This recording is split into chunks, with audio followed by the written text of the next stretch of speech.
you have a situation where there's been massive short positions by the commercial banks across the board in gold and silver that have been literally bleeding them dry for the better part of the last year. And this was an opportunity on the Trump euphoria to push the price down a little bit to get the algorithms to start selling, which then triggered a pretty large sell-off. And what you're seeing is the managed money that was very long has sold a large portion of that position, which means the commercial banks go the opposite direction. Not only are they covering their shorts, they're taking the longs on the other end. This is to be expected.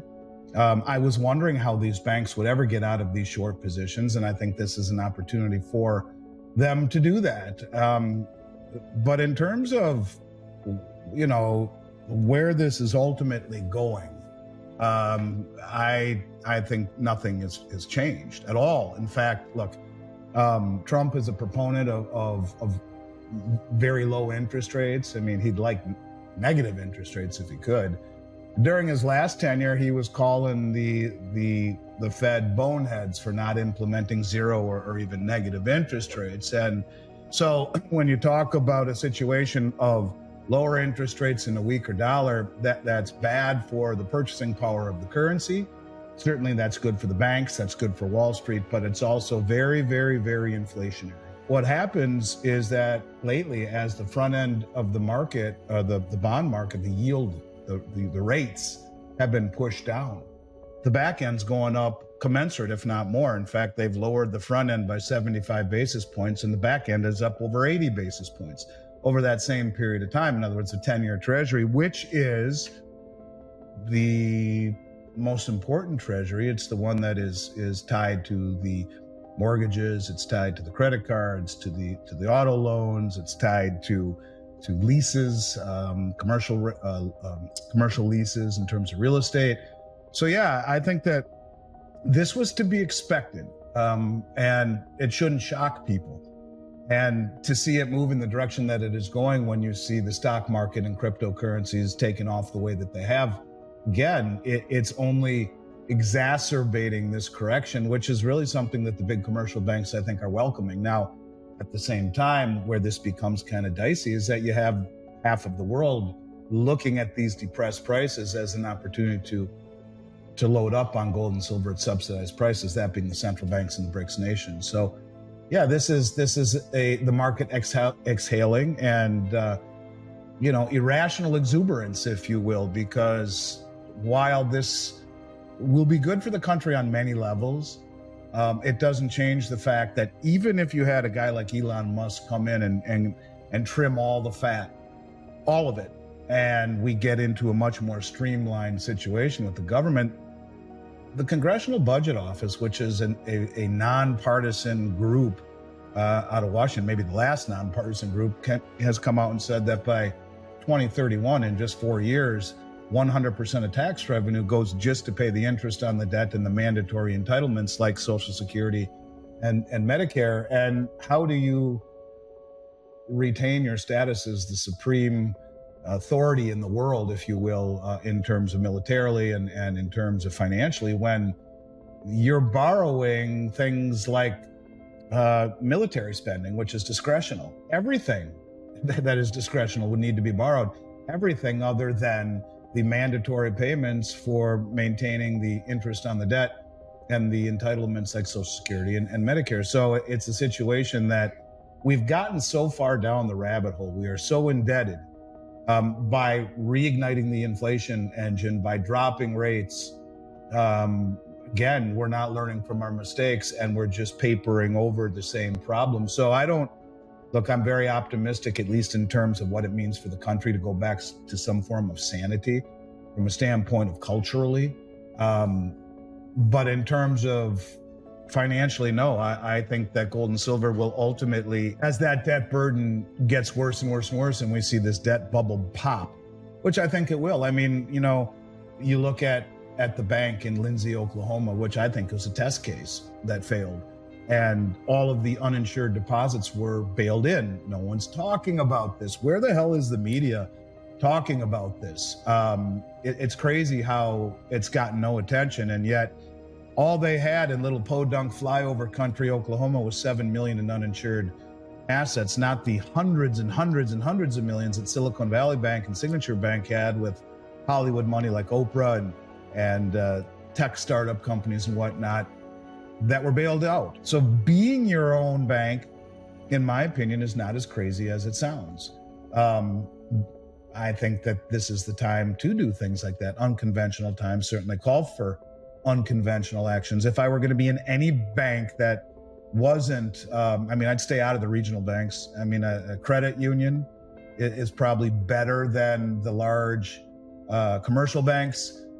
They are not as risky as the big banks are, but they're not immune to all the problems either. So yeah, leaving enough in the bank to pay your monthly expenses and whatnot, sure. But any other cash, I think you'd do a whole lot better riding the Trump wave, if you will, the Trump train, or being your own bank and removing counterparty risk that I just have a hard time believing won't rear its head probably very soon. My biggest fear of all of this is it's kind of like a psyop, like a setup, and they want to blow up the system and blame things like, free market capitalism and Trump, of course, and all of his policies for blowing everything up. And, I don't think people understand just how screwed up the books really are, and the lying that we get out of the Bureau of Labor Statistics on unemployment and on inflation and just how bad it truly is. Most people have no idea, but if you were, like, for example, the liquidity in the system, the BTFP, the Bank Term Funding Program, expired just a couple of days ago. The reverse repo market is down to almost zero. The velocity in money is very slow right now, and the liquidity is bad. And so when you talk about banks in urgent need of liquidity, they have been able to draw upon the reverse overnight repo market. They have been able to go and use things like the discount window or the BTFP. All of these things are down to the lowest levels BTFP is gone. The overnight lending window is very, very low, and in horrible terms that they don't want to use them. So there's problems in the system. And as rates on the 10-year go higher, that's going to create massive problems as these commercial loans and leases come due this year and next, which then cripple the banks and can just like that, set that daisy chain off in the banking system. So we're not out of the woods, but we should be optimistic. I'm sick and tired of being, Joey Buzzkill. I am. It gets old, right? But I guess if the foo should swear it, right? So you know what I'm saying? I just think that it's foolish to become concerned and panic-stricken about what's happened right now. This is exactly what happened in 2016, and everything turned right back around, and gold started to march much higher. So just stay true to your beliefs and your convictions. We haven't seen anything that's going to change ultimately the fate of the dollar, but there might be some profits on the table in the stock market and in the crypto market, and I don't think there's anything wrong with riding this wave for as long as you can. Just be careful. The human emotion part, that's why there's that whole theory of investing called wave theory. And that's why so few people ever succeed, because they let their emotions drive their decisions rather than logic and mathematics and economics. And it's hard.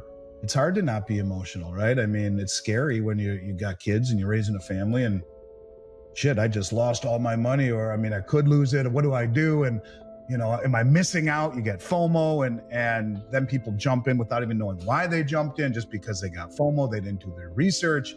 Very dangerous. So, but that's how people get wiped out. And you see people jump into the crypto market, maybe because they feel FOMO, they haven't researched it, they didn't figure it out, and that's very dangerous. Crypto is not something that you should just jump into without at least getting some help from someone who's been down that road before, teaching you how to properly handle it, how to properly purchase it, how to properly store it, etc. So there are a lot of pitfalls out there right now, but there are also opportunities. but materially, yeah, the emotions will drive this market in many directions. And I don't believe that we are spring, hoping spring eternal right now. I think that there's a lot of people pushing back against what President-elect Trump is planning on doing, and I'm fearful that they're setting him up to blow up the whole system so that he and everything that this administration stands for will be blamed, and that's my biggest concern of all. Hope I'm wrong,